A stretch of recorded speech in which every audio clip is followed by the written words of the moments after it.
So hello everyone, welcome to boards made easy. I am Bharti Kaushal और आज हम अपना chapter number 2 of history that is kings, farmers and towns का second topic cover करेंगे। Okay, so पिछली videos में हमने डिस्कस कर लिया about the introduction of the chapter, जिसमें हमने देखा था कि व्हाट वर द चेंजेस और what were the developments that had been made after the end of Harappan civilisation. उसके अलावा जो फर्स्ट टॉपिक हमारा था उसमें हमने पढ़ा था अबाउट प्रिंसेप एंड पियादासी, जहाँ पे हमें पता लगा था कि प्रिंसेप का मतलब है जेम्स प्रिंसेप, जो कि ईस्ट इंडिया कंपनी के एक ऑफिशियल थे और उन्होंने 2 स्क्रिप्ट्स को डिसाइफर किया था, दैट इज ब्राह्मी एंड ख्रोष्टी। ठीक है, सेकंड जो है वो वर्ड था पियादासी, और पियादासी वर्ड का हमने मीनिंग पढ़ा था, that was pleasant to be hold. That means कि जो हमें देखने में बहुत अच्छा लगे, है ना, जिसको देखकर रिस्पेक्ट आए। और इस वर्ड को किंग्स के कॉन्टेक्स्ट में यूज किया जाता था, पर्टिकुलरली अशोका, और ये वर्ड हमें इंस्क्रिप्शंस में देखने को मिला है। अभी तक हम ये बिल्कुल अच्छे से डिस्कस कर चुके हैं इस चैप्टर में। अब आज हम अपना सेकंड टॉपिक कवर करेंगे, that is the earliest states. As the name suggest, earliest का मतलब क्या होता है, सबसे पहला, एंड स्टेट्स का क्या मतलब होता है, कुछ ज्योग्राफिकल एरियाज। जैसे अब आज के टाइम में हमारी स्टेट्स है ना, Jammu Kashmir, Himachal Pradesh, Haryana, Punjab, all of these are states. ठीक है, तो इस टॉपिक में हम डिस्कस करेंगे अबाउट द अर्लीस्ट स्टेट्स। और इस जो टॉपिक है आपका, इसके आपके 2 सब टॉपिक्स हैं और इसे हम इसी वीडियो में कवर करेंगे। So let us start. जो आपका फर्स्ट सब टॉपिक है वो है द 16 महाजनपद्स। ठीक है, द 16 महाजनपद्स आपके है क्या? महाजनपद्स एक एक लेमैन भाषा में कहूँ तो एक जोग्राफिकल एरिया ही है, मतलब एक लैंड एरिया जिसको लोग रूल कर रहे हैं। ठीक है, दैट इज अ महाजनपद। और टोटल कितने महाजनपद थे? 16 महाजनपद थे। अगर इसकी आपको थोड़ी और इन डेप्थ डेफिनेशन चाहिए तो देखिए, जनपद मीन्स द लैंड वेयर अ जन, दैट इज पीपल, क्लैन और ट्राइब सेट इट्स फुट और सेटल्स। ठीक है, जनपद क्या है? एक वो जगह है, एक वो एरिया है, एक वो जमीन है जहाँ पे जन हम हिंदी में वर्ड यूज करते हैं ना, जन लोग। सो जन इज लोग, है ना। सो अ पीपल, सो जहाँ पर बहुत सारे जो लोग हैं वो क्या करते हैं, आ जाते हैं और सेटल हो जाते हैं, मतलब वो अपना वहाँ पे कदम रख देते हैं, मतलब वो वहाँ पे सेटल हो जाते हैं, वो वहीं रहने लगते हैं, दैट इज जनपद। सो 16 हमारे टोटल महाजनपद थे। और इसमें से आपका जो सबसे इम्पोर्टेंट आपने पढ़ना है दैट इज मगध। ठीक है, ये आपका सेकेंड सब टॉपिक में हम कवर भी करेंगे। अब शुरू करते हैं। The 16th century BCE is often regarded as a major turning point in early Indian history. ये जो आपकी फर्स्ट लाइन है ना, इस itself is a question. ठीक है, कि 6th century BCE को एक मेजर टर्निंग पॉइंट या एक क्रूशियल पॉइंट क्यों कहा जाता है अर्ली इंडियन हिस्ट्री में? So because it is an era which is associated with early states, cities, the growing use of iron and development of coinage. तो सबसे पहले आप इस क्वेश्चन का आंसर लिखोगे तो पहला पॉइंट ही आपका ये आएगा, क्योंकि ये वो टाइम है जहाँ पे सिक्कों का इस्तेमाल होने लगा था, जहाँ पर लोहे का इस्तेमाल होने लगा था। उसके अलावा कुछ स्टेट्स नई जो हैं उभर के सामने आई थी। सेकेंड पॉइंट क्या होगा आपका, that it also witnessed the growth of diverse systems of thought including Buddhism and Jainism. ये वो टाइम भी था जहाँ पे बुद्धिस्ट और जैनिस्ट थॉट्स भी मतलब आगे आए थे, मतलब जिन्हें हम आज भी जानते हैं। ये थॉट्स आपके 6th सेंचुरी में ओरिजिनेट हुए थे, that is Buddhism and Jainism. And इनकी इतनी सिग्निफिकेंस क्यों थी? क्योंकि इन्हीं बुद्धिस्ट और जैनिस्ट थॉट्स में ही जो है महाजनपद के बारे में मेंशन किया गया है। ठीक है, क्यों इतना सिग्निफिकेंस थी बुद्धिज्म और जैनिज्म की? सो बिकॉज इन बुद्धिस्ट और जैनिस्ट टेक्स्ट में ही महाजनपद के बारे में बताया गया है। एंड टोटल देयर वर 16 महाजनपद, लेकिन हमारे पास सिर्फ 7 मेंशन किए गए हैं, और इसमें से भी आपको कोई ज़रूरत नहीं है सारे लर्न करने की, पर आपको एक ये मगध ज़रूर याद रखना है। ओके, सो और ये 7 ही क्यों लिखे गए हैं? क्योंकि ये सबसे इम्पोर्टेंट वाले महाजनपद हैं। सो अब आगे देखते हैं, that while most mahajanapadas were ruled by Kings. देखिए, ऑब्वियसली पहले का तो ट्रेडिशन ही था कि जितने लैंड एरियाज वगैरह हैं उनको राजा रूल कर रहे हैं, बट कुछ ऐसे भी रीजन्स थे जहाँ पे power was shared by number of man जिनको कलेक्टिवली राजास कहा जाता था। ठीक है, देखिए वैसे तो एक नॉर्मल ट्रेडिशन ही था कि कोई भी लैंड एरिया है, ठीक है, कोई भी लैंड एरिया है तो उसको राजा रूल करेगा, it would be ruled by Kings. But अब क्या हो रहा था, एक और सिस्टम था, एक ओलिगार्ची सिस्टम था, या जिसको गणास या शंघास बोलते थे। वहाँ पे क्या था सॉरी, वहाँ पर जो पावर थी आपकी, it was divided between main. ठीक है, कि बहुत सारे लोग जो हैं वो मिलके एक जगह को रूल करेंगे। ठीक है, एक केस तो वो है जहाँ पे राजा खुद रूल कर रहा है, बट एक केस वो है जहाँ पे लोग मिलके रूल कर रहे हैं, है ना, बहुत सारे लोगों के पास पावर है and then they are ruling. मतलब वहाँ कोई एक पर्टिकुलर राजा नहीं है, उस चीज़ को क्या बोलते थे, उस एरिया को बोलते थे गणास या फिर शंघास। ठीक है, एक तो नॉर्मल महाजनपद है जिसको राजा रूल कर रहा है, और एक कौन सा महाजनपद है जहाँ पे बहुत सारे लोग मिलके रूल कर रहे थे। और अगर इसका एक मैं एग्जांपल दूँ, तो इतना रेलेवेंट नहीं है बट समझ आ जाएगा उससे। आप पंचायत का केस ले लीजिए। ठीक है, पंचायत होती है, पंचायत में 5 मेंबर्स होते हैं जिनको हम पंच बोल देते हैं। अब वैसे ही ये जो ओलिगार्ची है, ओलिगार्ची का मतलब ही यही है जहाँ पे एक ग्रुप ऑफ पीपल जो है किसी एरिया को रूल कर रहे हैं। ठीक है, सिंपल। तो अब ओलिगार्ची में जैसे इन लोगों को जिनके पास पावर्स है उनको राजास बोला जा रहा है, वैसे ही अब पंचायत के केस में जो 5 पंच हैं, 5 लोग हैं, उनको हम क्या बोल देते हैं, पंच बोल देते हैं, है ना, वैसे इनको राजास बोलते हैं। यही वो कहना चाह रहा है। और अब देखिए पंचायत में मेजर डिसीजन जो है वो उन पंचों के हाथ में होता है, पंच, और उनका भी एक सबसे ऊपर जो हेड होता है दैट इज सरपंच। बट यहाँ के केस में क्या है, इट इज ऑल की ये जितने भी मेंबर्स हैं, जितने भी लोग हैं जिनके पास पावर्स हैं, वो ये एक एरिया को रूल करेंगे। Now both Mahavir and Buddha belong to such ganas. जो महावीर और बुद्धा हैं, हम बहुत अच्छे से जानते भी हैं इनको, क्योंकि लाइक बचपन से हम इनके बारे में पढ़ते आ रहे हैं। जो महावीर और बुद्धा हैं ये भी इन्हीं गणास से थे। और गणास का मतलब क्या है, तो वो एरियाज जहाँ पे power was segregated among different man, जो कि मिलके कलेक्टिवली रूल करते थे। In some instances, as in case of Vajji Shangha, the rajas probably controlled resources such as land collectively.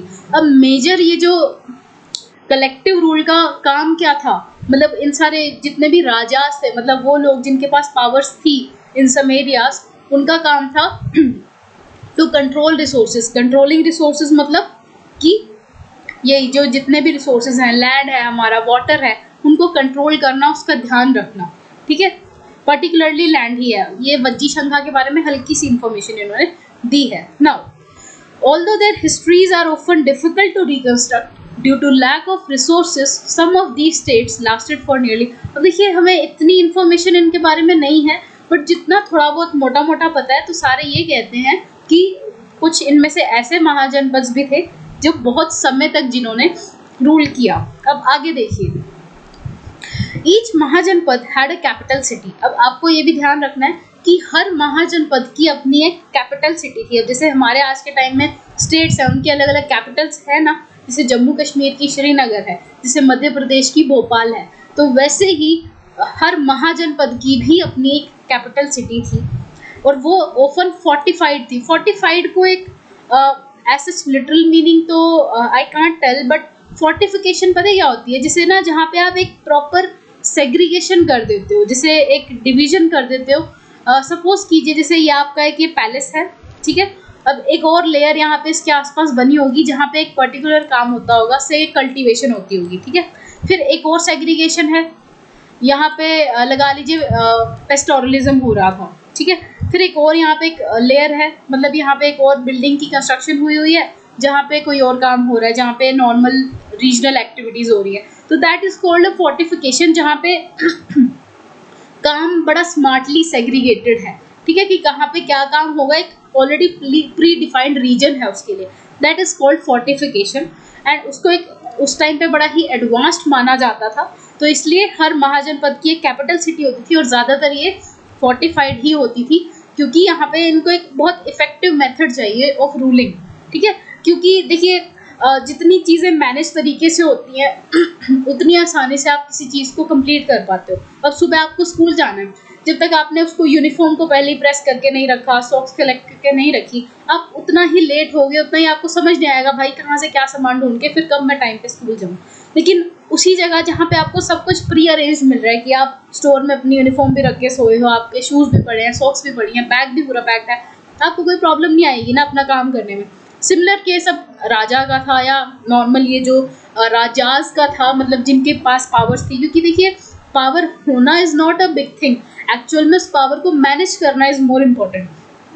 अब राजा भी है तो इंसान ही, तो उनको भी ऑब्वियसली एक मैनेज स्ट्रक्चर ज़्यादा अच्छा रहेगा ना, रेदर देन एक बिखरी हुई सी सेटलमेंट। तो मोस्टली वो अपनी कैपिटल सिटी किसको बनाते थे, एक फोर्टिफाइड सिटी को बनाते थे, जहाँ पे बहुत ही इफेक्टिव सेग्रीगेशन था ताकि वहाँ पे गवर्नेंस आसान हो सके। Now maintaining these fortified cities as as well as incipient armies and bureaucracies required resources।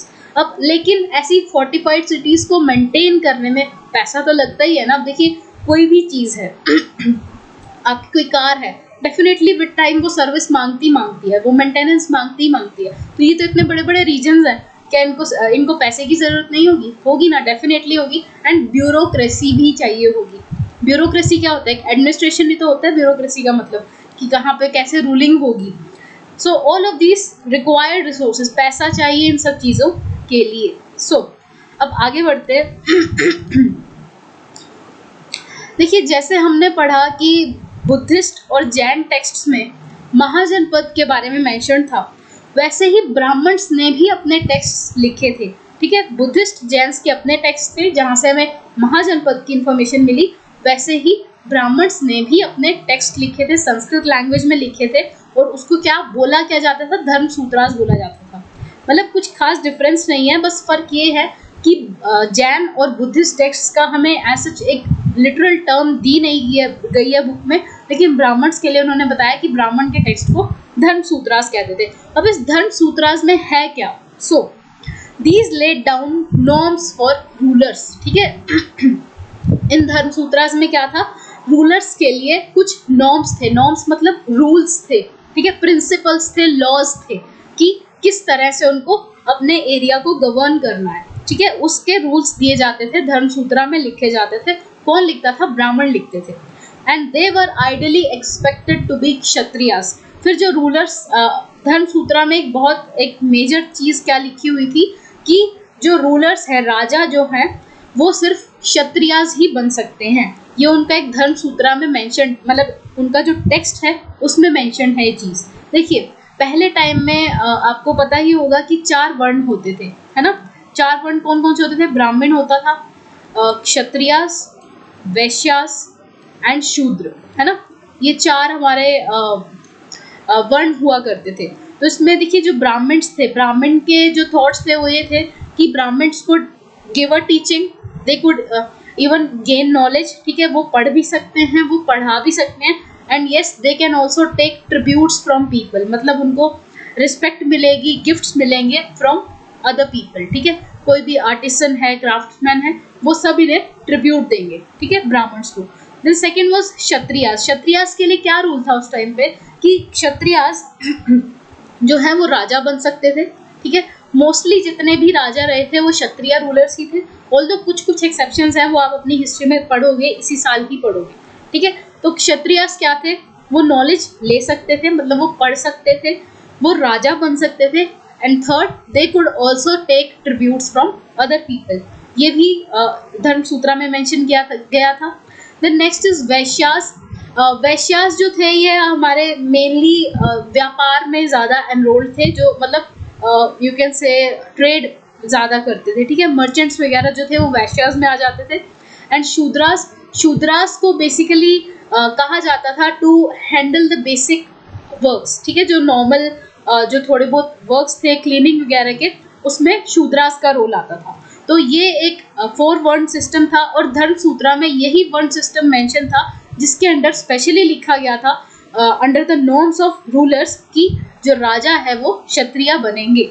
उसके अलावा and rulers were also advise to collect taxes and tribute from cultivators. Traders and artisans, जैसे मैंने आपको बताया ही कि ये राजा जो थे टैक्स कलेक्ट करेंगे, ठीक है, लैंड टैक्स हो सकता है, वो कोई भी टैक्स हो सकता है क्योंकि वो राजा थे, and then they could also take tribute from cultivators, and cultivators वगैरह, आर्टिसंस वगैरह आपके मतलब शूद्रा साइड ही आते थे। सो ये हमारा हो गया कि क्या क्या नॉर्म्स थे फॉर रूलर्स, ठीक है। नाउ एक चीज़ और था कि जो रेड्स हुआ करती थी उस टाइम पे, अब रेड क्या होता है कि एक दूसरे की टेरिटरी को इन्वेड करना, those raids on neighboring states were recognized as legitimate means of acquiring wealth, मतलब ये जो हमारी रेड्स हुआ करती थी ना उस टाइम पे, ये लेजिटिमेट थी, लीगल थी। ऑल्दो आज के टाइम में इसको कोई भी रेलेवेंट नहीं कहेगा, लेकिन उस टाइम में दीज वर रियली लेजिटिमेट, कि जिससे देखिए जब राजा महाराजा का टाइम था उस टाइम पे एज सच तो कोई और तरीका ही नहीं था अपनी टेरिटरी को एक्सपेंड करने का except to defeat that other ruler, ठीक है। तो उस टाइम पे क्या था कि सपोज आप अपना कोई एरिया एक्सटेंड करना चाहते हो, एरिया ऑफ रूलिंग एक्सटेंड करना चाहते हो, तो आप अपने नेबर से या किसी से भी लड़ाई कर लो, ठीक है, रेड करो, वॉर करो, उसके बाद जो जीतेगा फिर उसके पास हारने वाले राजा का भी एरिया आ जाएगा। जैसे हम पढ़ते भी हैं कि ट्रीटी साइन होती थी उस टाइम पे कि हाँ क्योंकि मैं हारा हूँ तो मैं अपना जितना भी एरिया है वो सारा उस राजा को दे देता हूँ, जीतने वाले राजा को गवर्न करने के लिए दे देता हूँ। तो जितने भी लोग होते थे उस राजा के अंडर वो भी सारे विक्टोरियस रूलर के अंडर आ जाया करते थे, ठीक है। सो उस टाइम पे जो रेट्स थी they were totally legitimate, legal, but आज के टाइम में ये चीज़ें एक्सेप्टेबल नहीं है टू बी ऑनेस्ट, ठीक है। और इसको बेसिकली आज के टाइम में एक फोर्सफुल परसुएशन भी कहा जाता है, ठीक है। नाउ अच्छा, इसका अगर आपको थोड़ा आइडिया दूँ तो जैसे आप आज के टाइम में क्लैश ऑफ क्लैंस खेलते हो, है ना, तो उस क्लैश ऑफ क्लैंस में हम क्या देखते हैं कि हमने अटैक करना है तो हम देखते हैं ना जहाँ पे हमें सबसे ज़्यादा लूट मिल रही होती है हम वहीं पे रेड डालते हैं। तो वो रेड डालने का मतलब क्या है, एट द एंड हम उसकी टेरिटरी इन्वेड कर रहे हैं ताकि हम ज़्यादा से ज़्यादा पैसा ले सकें। तो उस टाइम पे जो रेड्स थी ये बिल्कुल लेजिटिमेट थी। Now gradually some states acquired standing armies and maintained regular bureaucracies. अब फिर एक वो टाइम आया जब बहुत सारी जो स्टेट्स थी उन्होंने अपनी स्टैंडिंग आर्मीज ली। देखिए स्टैंडिंग वर्ड क्यों लिखा गया, क्योंकि उस टाइम पे ना आर्मीज की भी अलग अलग फॉर्म्स थी, ठीक है। कुछ आर्मीज थी जो एलिफेंट्स पे आया करती थी, कुछ आर्मीज थी जो हॉर्सेस पे आया करती थी, तो वैसे ही एक स्टैंडिंग आर्मी हुआ करती थी। स्टैंडिंग आर्मी क्या है, तो जो नॉर्मल ऑन फुट चल रहे हैं, तलवार ले रखी है या जो भी वेपन उनका उस टाइम पे था उसके थ्रू वो लड़ाई करते थे। लेकिन जो एलिफेंट आर्मी है वो एलिफेंट्स पर ही लड़ते थे, जो हॉर्सेस वाली आर्मी है वो हॉर्सेस पर बैठकर ही लड़ा करते थे। तो बहुत सारी स्टेट्स थी जिन्होंने स्टैंडिंग आर्मीज ले ली, उसी के साथ साथ ब्यूरोक्रेसीज भी मेंटेन की, मतलब एडमिनिस्ट्रेटिव बॉडीज को भी मेंटेन किया। ब्यूरोक्रेसी आज के टाइम में जैसे हम बोलते हैं ना हमारे आईपीएस या आईएएस ऑफिसर्स वगैरह जिसमें आते हैं, तो उस टाइम की जो ब्यूरोक्रेसीज में जो भी टॉप टियर लीडर्स होते थे वो आते होंगे, ठीक है। तो ये सब भी मेंटेन की जाती थी। Now let's move forward. तो वहां तक आपका जो है फर्स्ट सब टॉपिक खत्म हो गया अबाउट द महाजनपद्स, ठीक है। नाउ अब यहाँ पे हम बात करेंगे about the most important mahajanapada as I was talking, Magadh, ठीक है। So between the 6th and 4th centuries BCE Magadh became the most powerful mahajanapada, ठीक है। उस टाइम पे जो है मतलब 6th सेंचुरी के टाइम पे जो मगध था it was the most powerful mahajanapada. तो अगर आपके पास क्वेश्चन भी आ जाता है ना that which mahajanapada was the powerful या was the most powerful in 6th century BC या ड्यूरिंग 6th century BC, तो यू विल राइट मगध। अब क्यों वो सबसे ज़्यादा पावरफुल था ये ज़्यादा इंपॉर्टेंट है हमारे लिए कि ऐसा क्या था उसमें कि ये सबसे इम्पोर्टेंट है, बाकी जो 15 हैं वो इतने पावरफुल नहीं है। सो अब हम यही पढ़ेंगे और ये आपका बहुत इंपॉर्टेंट क्वेश्चन भी है। So first because Magadh was a region where agriculture was really productive। अब देखिए उस टाइम पे किसी भी रीजन की जो वेल्थ है वो एग्रीकल्चर ही थी। देखिए ये तो आज का टाइम है ना जहाँ पे टर्शरी एक्टिविटीज, सर्विसेज या quaternary activities, quinary activities trend में आई हैं। नहीं तो आज के टाइम मतलब पहले टाइम में तो सिर्फ एग्रीकल्चर ही था जो था, वहीं से ज़्यादा पैसा आता था। तो इस वजह से Magadh was really productive in agriculture, जिस वजह से वो बहुत ज़्यादा पावरफुल था क्योंकि उससे बहुत सारी इनकम जनरेट हो जाती थी वहाँ पे। उसके अलावा besides iron mines were accessible and provided resources for tools and weapons, ठीक है। और उस टाइम पे और क्या था कि आयरन माइंस भी वहाँ पे प्रेजेंट थी। आयरन माइंस मतलब जो लोहे की खुदानें थी वो भी हमारी मगध में ही प्रेजेंट थी, बहुत एक्सेसिबल थी और उससे काफ़ी सारे रिसोर्सेज मिलते थे। अब देखिए पहले टाइम में, खैर आज के टाइम में भी है ये तो, कि वॉर लड़नी है तो पैसा तो चाहिए, या सॉरी जो औजार है, टूल्स हैं, वेपन्स हैं, वो तो चाहिए ही चाहिए ना, हथियार तो होने चाहिए, ऐसे तो आप किसी के खिलाफ कोई युद्ध नहीं छेड़ सकते ना। सो उस टाइम पे क्या था, इस रीजन में सबसे ज़्यादा आयरन था, लोहा था, और इस लोहे की वजह से ही बहुत सारे वेपन्स बन पाते थे, जैसे तलवारें हो गई या बंदूकें भी आप कह सकते हैं। तो ये वहाँ पे इतनी प्रेवलेंट थी, इस वजह से ये बहुत पावरफुल था। उसके अलावा elephants, an important component of army, were also found in forest of this region. जैसे मैंने आपको बताया ही कि मिलिट्री भी काफ़ी अलग अलग टाइप की थी, स्टैंडिंग आर्मी भी थी, ठीक है, उसके अलावा एलिफेंट आर्मी भी थी और फोर्स आर्मी भी थी। तो एलिफेंट्स जो थे वो भी मगध में बहुत ज़्यादा पाए जाते थे, या वहाँ के फॉरेस्ट में। उसके अलावा the Ganga and it's tributaries provided a means of cheap and convenient communication। और देखिए yes, this is very important कि आपको पता है आज के टाइम में हम लोग मोबाइल फ़ोन्स यूज़ कर लेते हैं, हमें कम्युनिकेट करना होना मुश्किल नहीं लगता। हम एक मैसेज किया, यहाँ बैठे हो आप, लेकिन आप ऑस्ट्रेलिया में भी मैसेज कर लोगे एंड अगले बंदे को रिसीव हो जाएगा, फाइन।